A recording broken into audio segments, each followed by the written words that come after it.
Hi, I'm Steve, you. Welcome to Digivice. Today we're talking to James, who has a long history in sales and actually recruits salespeople using data to drive decisions rather than just intuition on whether or not you like the person or not. And also is going to talk about how you can drive sales for your business in this current climate, how to keep your job if you're a salesperson as well. Hi, James.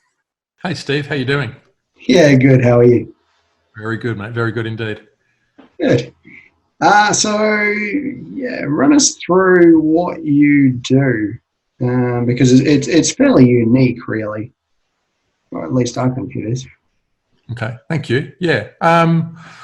So just by way of a quick background, my professional history, my professional background is actually in behavioural psychology, and as a result of that, and I did that while I was in the military. I became fascinated with this thing called the psychology of performance.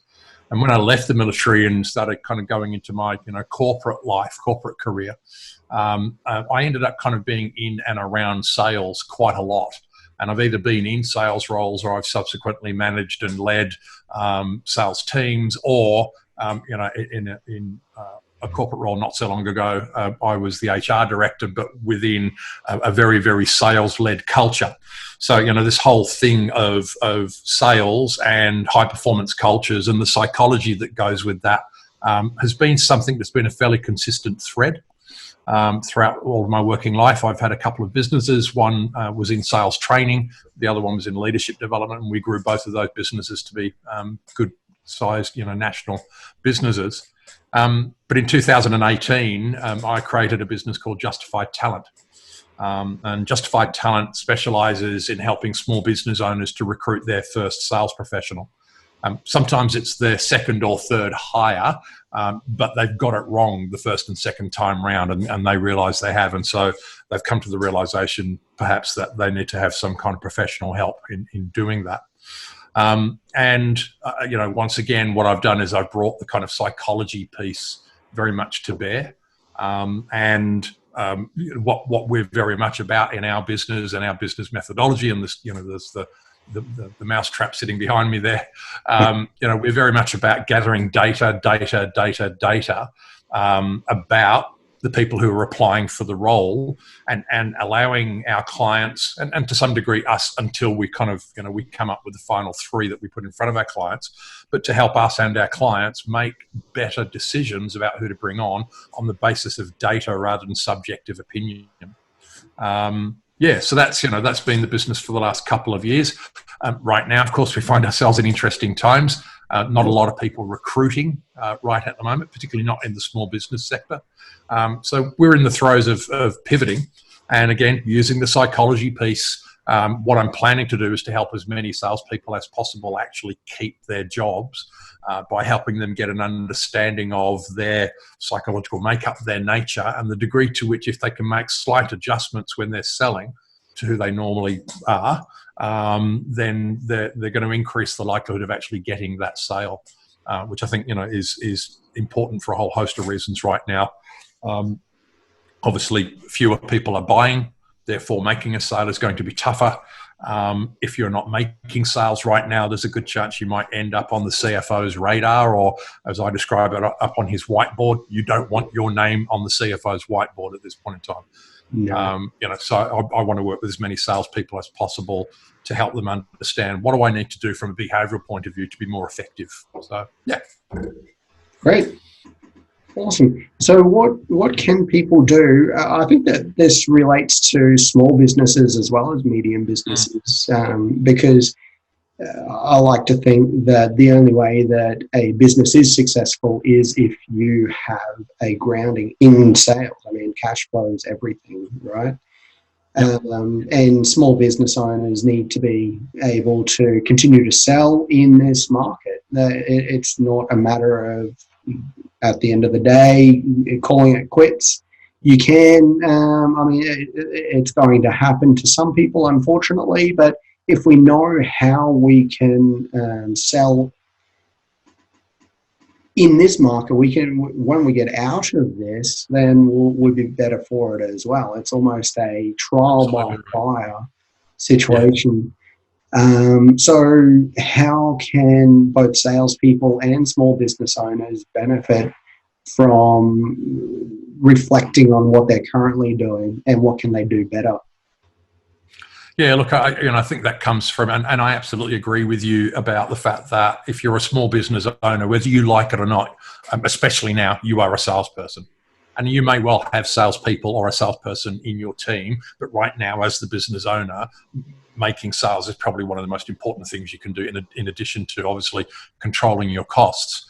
And in fact, I'm now 10,000 words into a business book in terms of a book that I'm writing. And it's the working title at the moment is The S Myth. So I'm kind of riding on the coattails of Michael Gerber, who wrote the E Myth many, many years ago. Yeah. But the subtitle of it is Why Small Business Owners Must Master the Art and Science of Selling. And vitally important right now. So, if I kind of grab that working or that subtitle of art and science, the science side of things, is about what's our process, what's our methodology, how do we actually go about unearthing opportunities, discerning whether or not there's a good fit for us, getting the potential buyer, the prospect, to converse with us and share with us and help us understand what their situation is, et cetera, et cetera.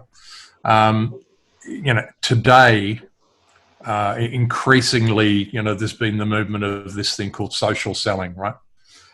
There's a journey that everybody needs to go on. It's that whole journey of, do I know you? Do I like you? Do I trust you? Do I respect you? That whole know, like, trust, respect thing is vitally important.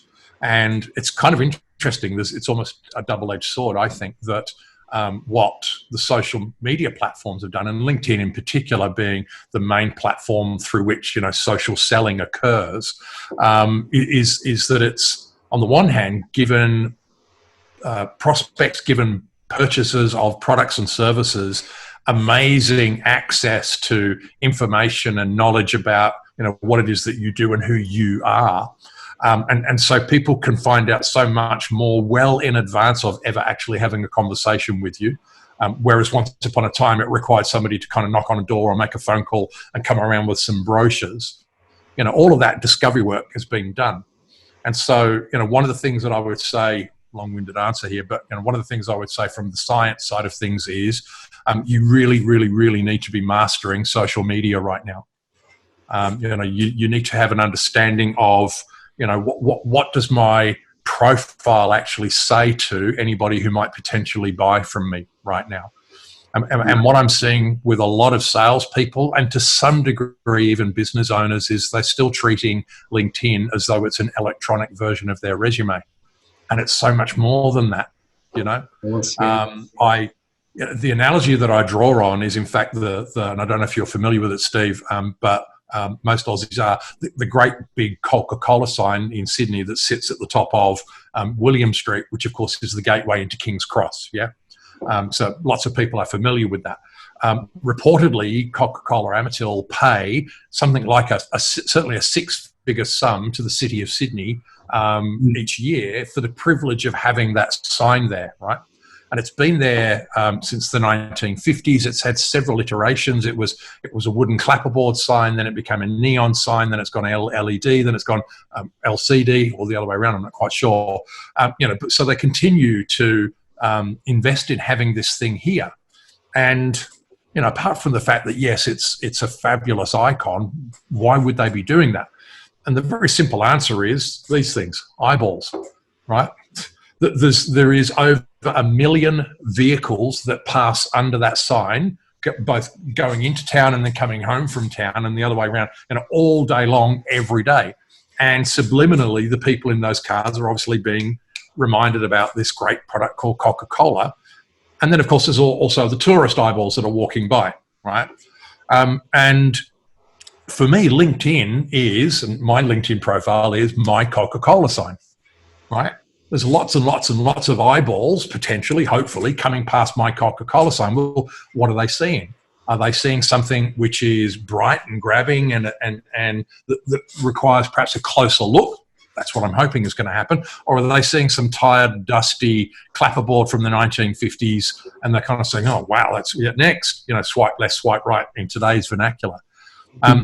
So people have got to be getting really, really sharp around what their LinkedIn profile and not just their profile, but subsequently their activity, right? I'm a religious poster on LinkedIn. In fact, somebody even chipped me late last year. I remember saying, do you actually do any business, or do you just spend your life on LinkedIn? Do you actually do anything? But I'm absolutely avid poster and user on LinkedIn, and none of it is ever selling anything. I have not ever put a single post up on LinkedIn encouraging anybody to buy something from me. Right? What I'm doing instead is hopefully adding to know, like, trust, respect by putting up, tips, hints, insights, and giving as much goodness as I possibly can away and putting that up on LinkedIn so that when somebody does happen to see my profile, I may have come up under some kind of search they're doing, they take a look, hopefully, the initial Coca-Cola sign flashes and they say, oh yeah, I'll look a little bit deeper. And then they start looking at the things that I post on, and I do short form posts, long form posts, videos, all that good stuff. Hopefully that's going to result in people feeling confident in, what it is that I have by way of subject matter expertise. And hopefully if that's what they're looking for, that there's a correspondence. In fact, the outcome of that for me has been that through 2019, I think this is about to change given the current climate, but through 2019, I did not make one single sales call. Like, I did not physically go and see anybody to make a sales call. And in fact, 90% of the sales that we made in our business in 2019 was from inbound inquiry. And the majority of that came from LinkedIn, right? So, a bit of a long-winded answer there. But on the science side of things, for me, the one thing that everybody should be focusing on right now is, what does your LinkedIn profile say about you? And is it adding to the know, like, trust, respect journey that every buyer wants to go on before they're likely to have a conversation with you? Do you want to ask me anything about that? Yeah, so basically what you're saying is people should engage in content marketing. Absolutely. Yeah, it's content marketing. And for the small business owner and even individual salespeople in larger organizations, sometimes what we think is that's marketing's job. Kind of, maybe it is in certain places, but not really. It's our job. It's, the advent of this thing called the personal brand. And I know you know absolutely everything about this piece, right? The advent of this thing called the personal brand, it is here. It is real. And social media has created that. And so on the one hand, it's created fantastic opportunity for an individual to position themselves as a genuine authority in a way that they could never, ever have done in the past. Whilst at the same time, it also means that you're up for scrutiny, right? People are coming and looking at you, and probably one of the greatest examples that I've personally had recently around that was in January of this year. I've had 2 people contact me asking me to do their recruitment for them. I've never met them. I've never seen them make comment or like any of my posts, but it gets better. As it turns out, they were referred to me by other people who have also never liked or commented on any of my posts. Right, so that there are people who are watching us the whole time and looking at our content marketing, and they're forming judgments and valuations and beliefs about us. And in my case, I'm just really, really fortunate in that that's resulted in, when they had a conversation saying, oh, we need to recruit a salesperson. Oh, there's this guy on LinkedIn called James Michael. You should look at him. He's really good. They've never used me. I've never had a conversation with him. And it's just, it's fantastic. It's just, not spending a cent on marketing in that traditional sense of the word, but it's all about content marketing. You're absolutely right. Yeah, and I've had similar opportunities as well, where I'll get a phone call and they'll say, "Hey, I've been following you for a while," and I don't get a lot of engagement on my videos, so I don't really Right. get to see the analytics behind that, unfortunately. But I get phone calls and they say, "Hey, I've been following you. I want to work with you," and it's become that easy that when you are creating this content, it I heard an analogy the other day that it's gone from the hard sell to marketing, closing, and that's the new sales. Is that you need to do a lot of marketing first, and then the salespeople come in and they close that Yeah. because you've already established that they know who you are, they like your product, your service, and they want to work with you. So, and that's not devaluing the role of the salesperson at all. It's just expanding that out so that it's no longer a division of that's marketing's job, that's sales job. It's everybody's job to deliver in a way that people are going to benefit from that. Yeah, absolutely. I mean, for a long, long, long, long time now, people have referred to the marketing department as the colouring in department, right? Yeah. They're the people that make the pretty brochures and all that kind of stuff. That you know, in FMCG, there's probably still a lot of brochures and a lot of, you know, pretty things that go up on websites.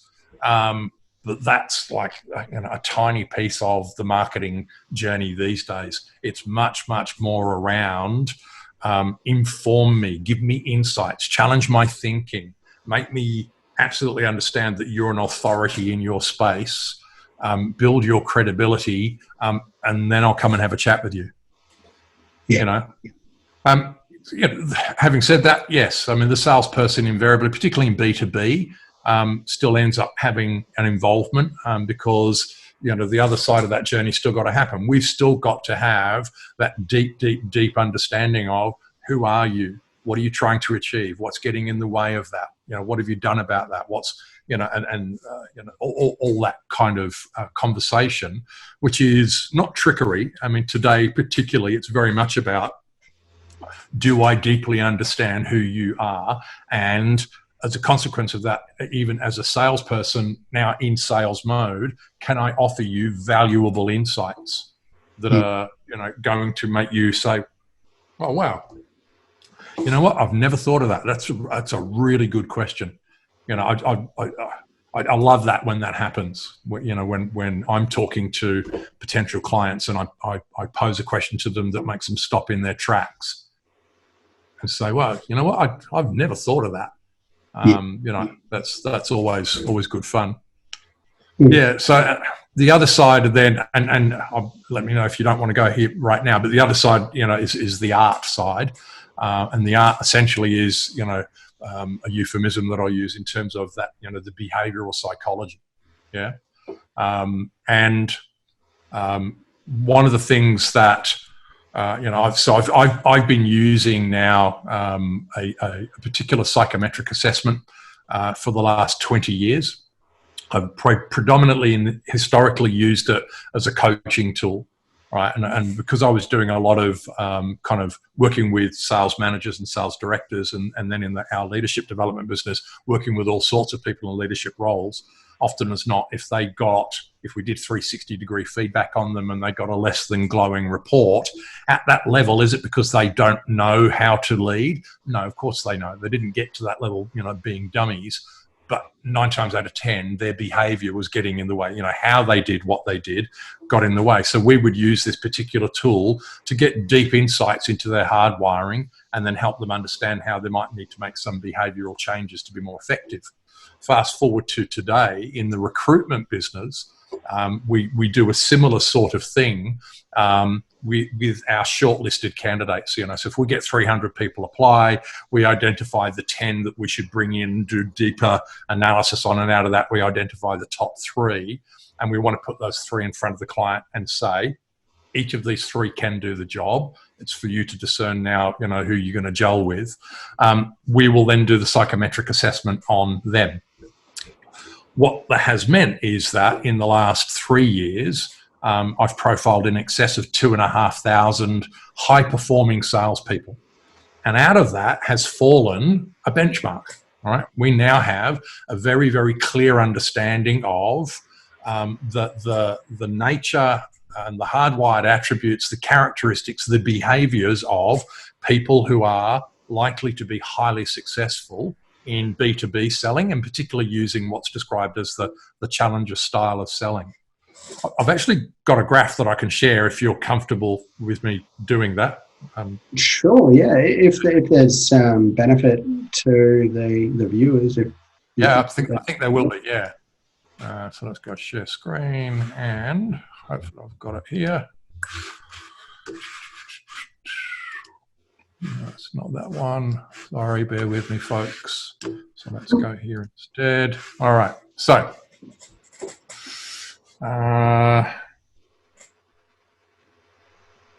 Yeah. Okay. So this is not the exact benchmark that I'm referring to.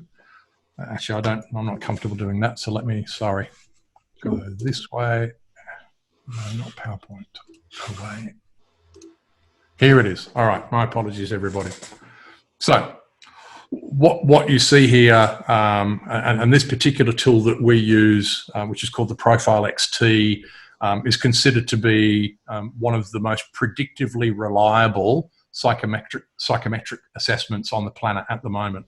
And to give you some context around that, most people in sales will be familiar with a tool called DISC. A lot of people are familiar with Myers-Briggs or MBTI. In the world of psychology, we tend to have a rule of thumb that says that whatever the instrument is, it needs to have what we call a predictive reliability coefficient, psycho language, of 0.70 in order for us to even be interested in using the tool. Myers-Briggs sits at about 0.54, DISC sits at about 0.47. This particular tool sits at 0.82. So it's amongst one of the most predictively reliable assessments on the planet at the moment. What you see here in terms of the blue squares is that 2,500 people that we've profiled who are who are confirmed high performers in B2B selling and using the challenger sales methodology. This is where they all land, right? And again, just to give you some context, this tool subscribes to the bell curve theory. So 70% of Australians would land on 4, 5, 6, or 7. And as we go further right or as we go further left, we're talking about a very, very smaller percentage of the population, right? A couple of things that come out of this that could be potentially a bit of a surprise. So I won't dwell on the whole thing, but I'll just home in on a couple of little pieces that most people might find kind of interesting in terms of somebody being very successful in B2B sales. So the first one I'll point out is this piece called manageability, right? And so on the left, as you head from 5 down to 1, you have got lower and lower and lower manageability. Over on the right, you are highly manageable. So the most successful salespeople sit around 3, 4, 5 for manageability. We often refer to 1s and 2s as rule breakers, 3s and 4s as rule benders, right? Mm-hmm. So that kind of run of a 3, 4, 5 is somebody who's probably got some appreciation for policies, processes, procedures, and all that kind of thing. They understand that these things exist, but they're probably more inclined to be creative, innovative, right? These are the people who are going to challenge the status quo to some degree. Yeah. And they're the people who, from a challenger sales perspective, are more successful. Yeah? Yeah. The next one is a bit of a surprise as well. So this piece called attitude, and it's not bad attitude or good attitude, but it's literally on the left we have pessimism and on the right we measure optimism, right? So at a 3, 4, 5, what we're seeing here is that the most successful people in B2B selling are people who are slightly skeptical. They're slightly cynical. They're kind of challenging, right? They'll challenge people's agenda. What that also means is they'll ask a lot more questions and they won't just accept at face value what their prospect or their client is saying to them.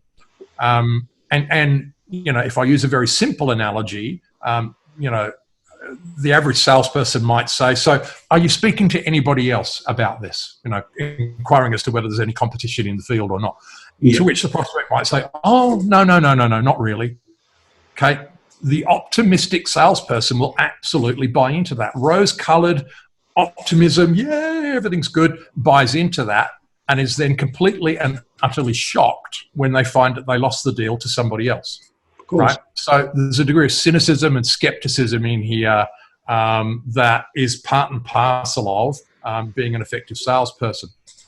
Final one on this is this one around accommodating. Again, it's over to the left, right? So to the left, you're less and less likely to meet the needs of your customers and be acquiescent. On the right, if I went for a 10, you're talking about somebody there who probably works in first class in Emirates, who wants to give absolutely the very best service as dictated to by the client. Well, it's not here, right? So the most successful people in B2B sales are actually showing an attribute of being not particularly accommodating, right? They're not down here at 1 and 2, right? So they're not completely hard-nosed. But around here, what you see here is they're much more likely to subscribe to their process.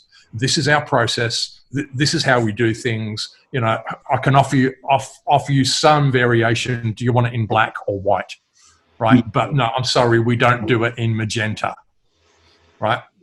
As an analogy. So yeah, it's really quite interesting. These three pieces in particular often come as a surprise to sales managers, because if you think about it from a recruiting point of view, who would ever ask an interview question around, tell me how negative your attitude is? Yeah. Nobody's going to ask that question, right? So I'm looking for somebody who can really dig their heels in and is not obsessed with pleasing the customer. Who ever asked that question at interview? Nobody. Yeah. Right? And so when we come across that salesperson, and I'll come out of here now, when we come across that salesperson who is a little bit kind of pushed back and seems a little bit inflexible, and they feel like they're hard for us to manage, learn how to manage them, because guess what? They just happen to have the attributes of some of the most successful salespeople that we've ever profiled. Excellent. Brilliant. Yeah. Before you were talking about inbound strategy, so content marketing, content strategy, that sort of thing. Do you think that outbound would work in the current environment? Because I feel that sometimes people panic, and that's where they go to. They sort of go to the phone and start calling. Do you think that would be effective? Yeah, look, I think it will be, but only if you've done a huge amount of research beforehand, right? The fact of the matter is there are going to be fewer and fewer people looking to spend money right now, right? Well, and so as a consequence, if you're relying wholly and solely on inbound inquiry as a result of content marketing, you're probably going to miss out versus some of your competitors who are getting proactive. But again, you've got to be really clever with that proactivity, and you've got to be considered, and it's got to be, the very first point of contact has got to be insightful. Funnily enough, right, so I own 4 recruitment brands. I got approached, so I had an inbound inquiry to me, trying to sell something to me the other day. It was a recruiter wanting to know if I wanted to recruit staff because they've just reduced their fee from 18 to 12%. Mm-hmm. I'm a recruiter. Yeah. Yeah. So no research done whatsoever, no personalization, no understanding. All they did was a search that said, find me every person in LinkedIn who has the title CEO, in a company of this size based in Sydney, and, off they spray and pray. Yeah. I think outbound activity right now is probably important. I know we're going to be going into that mode fairly shortly, with that whole notion of wanting to help salespeople learn about themselves and keep their job as a consequence. So I'm not expecting any salesperson to ring me and ask me that question. So we're going to have to go into outbound mode, but it can't be en masse. It can't be spray and pray. It's absolutely got to be researched and personalized. Excuse me. And it has to kick off with insights. Yeah, and LinkedIn's a great tool for that as well. We've been using that to assist our outbound as well, where we'll go through, we'll do research on the company that we want to work with, and then we'll call them. We'll know who to talk to. We know what their company is about. We actually know what their vision and mission is. Sometimes you don't quite get that because, as you were saying, their LinkedIn looks like a resume, but you can get that information now. Yeah, absolutely can. Absolutely you can. And, any sales professional who hasn't subscribed to Sales Navigator, you're going to die soon. Sorry. Right? I mean, it is one of the most powerful tools for getting incredibly powerful, deep understanding of your prospect long before you make contact with them. Right? And so, Sales Navigator is about $100 a month, right? And in a lot of cases, maybe your employer will pay for that. But if they're not going to, my goodness me, stick your hand in your pocket, fork out $100 a month to get the advantage and the edge over your nearest competitor who isn't spending $100 a month, right? If that $100 a month yields you, twice as many or 3 times as many sales, ROI is immediate. So yeah, it's a fabulous tool. So do you have a process for doing the research and then making the call? Like, I'm just trying to give something actionable that people can do tomorrow. Yeah. So let me come back to justified talent because we're crystal clear around that, right? And so it's all about. And this is a phrase that's gathered more and more currency, probably, certainly to my mind, in the last 5 years, and that is the notion of this thing called an avatar, right? Marketing have been talking about avatars for a long time, but for the small business owner, that notion of knowing your avatar, your ideal client, has become stronger and stronger. When I first kicked off Justified Talent, our pitch was, we help small to medium-sized business owners recruit professional and managerial staff. And that was kind of like, oh yeah, okay, that's a bit ho-hum, that's a bit bleh. And it certainly wasn't yielding us many results because it didn't help us differentiate ourselves and stand out in the crowd.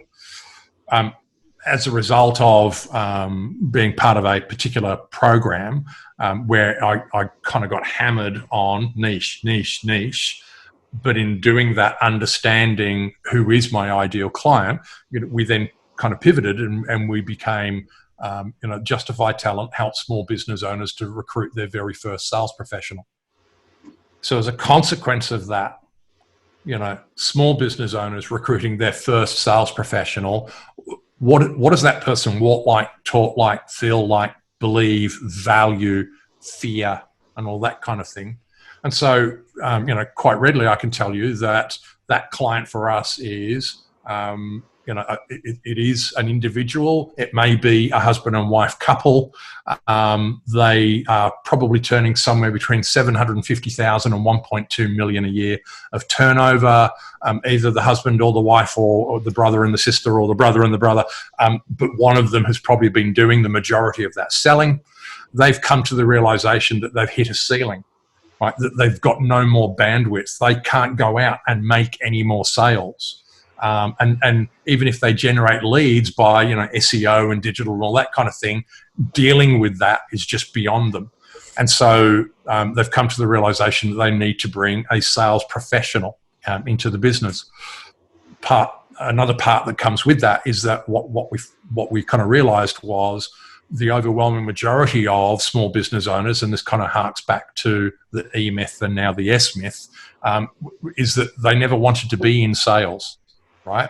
They just wanted to be that subject matter expert at that thing that they're a black belt at, their craft, the thing they love doing. Being in sales was not something they ever really signed up for, right? So they're probably getting sick of selling as well. They just want to get back and do that thing that they love, right? We know that they drive, as crazy as this sounds, they generally drive between an $80,000 and $120,000 vehicle, right? To the point that we and it's quite funny because I put this up as a post just recently where I was talking about avatars and I described our avatar, and I had several clients say, yeah, I drive one of those. And I described the Ford Ranger XLT pack, which has got black leather and orange stitching, literally orange stitching, right? And I had several clients come back and say, that's freaky. I drive one of those. Yeah. So, it's about having a really, really deep understanding of who is your ideal client. But underneath that as well, what would be their compelling reason to buy what you've got to sell, right? And ultimately, more people will buy because you help them solve a pain than will buy because you help them make a gain. There are some businesses that absolutely do buy certain products and services because it's about making the leap forward. But the vast majority of our purchasing decisions are about avoiding some pain, either resolving a pain that exists or preventing one from happening, right? And so in our case, what we know is one of the fears that our client has as they come to the conclusion they want to hire a salesperson is that they might get it wrong. Like, what if I get this wrong, right? I kind of don't trust salespeople. I don't trust recruiters. They're just another bunch of salespeople. Salespeople, are good at selling stuff, and the first sale they're going to make is to me, to hire me.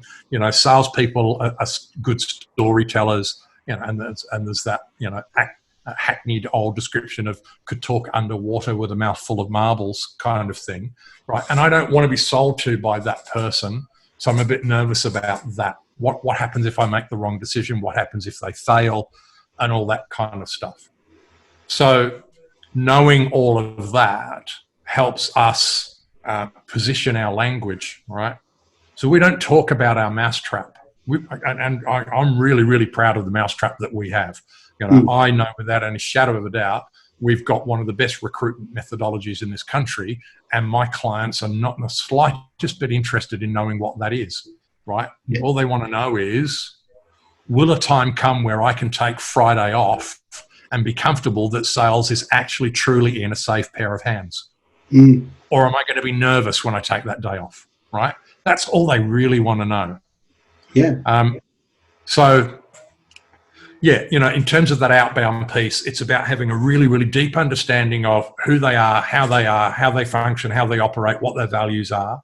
And then more importantly, and not more, equally as importantly, understanding what is the problem that they are likely to be either facing or contemplating that your solution solves. Now approach them on the basis of knowing that problem, right? Yeah. Like if you went to our website, the opening line, as soon as you get onto the homepage, is the number one concern of every small business owner looking to recruit their first sales professional is, what if it doesn't work out? We solve that problem. Yeah. And it's much easier to get on, have a conversation with someone when you can go, oh, well, I noticed that the other day, for the last week, you were talking about eating vegan ice cream. And so I've got this great pair of hemp pants. I thought that you might be interested in that. I obviously don't sell hemp pants. That's why that pitch was terrible. But it's much easier to get onto a phone call with someone who is interested in that, or sending them a message, not a sales pitch, but a message saying, hey, great picture with the ice cream. What did it taste like? Was it as bad as I thought it would because it's vegan? But sorry about to all of the vegans out there. But the point is, it's much easier to get someone's attention if you're talking in their language rather than trying to go, hey, everyone, I've got these hemp pants. Yeah, absolutely right. Absolutely right. I mean, you heard me just a few minutes ago talking about, reliability coefficients. Who the hell wants to hear that? Yes, that's part of what we do and what makes us clever. my clients aren't interested in hearing that kind of stuff. So yeah, it's very much about that, getting that deep understanding and leading with that. And I think right now, I would be encouraging anybody who's in sales to be thinking about how your product or your service helps, let's say I'm your target, helps me either cut costs and quickly or make more money and quickly.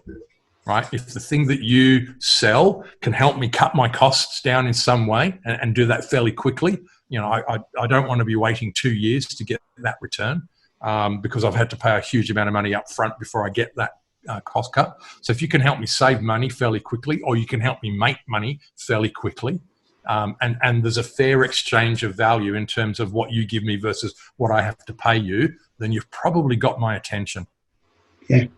Absolutely. And it's important not to, I find that that's the other thing that people have trouble with. They go into their features and describe what they're going to do. And no one gives a crap about SEO. No one wants to know that I'm going to go in and optimize your images. They want to know, all right, well, I'm going to optimize these things on your website so that we can automate your lead generation process. That's interesting to me. Yeah, that you've got my attention now. You mean I can go on holidays and still get leads in, and then you bring salespeople in and they close those leads? Great, let's do that. Yeah, 100%, 100%. So where do we go from here? I guess so. We've gone. Okay, we're going to be creating content. We're going to be researching our avatar, our ideal client, who we want to work with, and then we're going to know them so well that we can pick up the phone, we can call them and say, hey, is John there?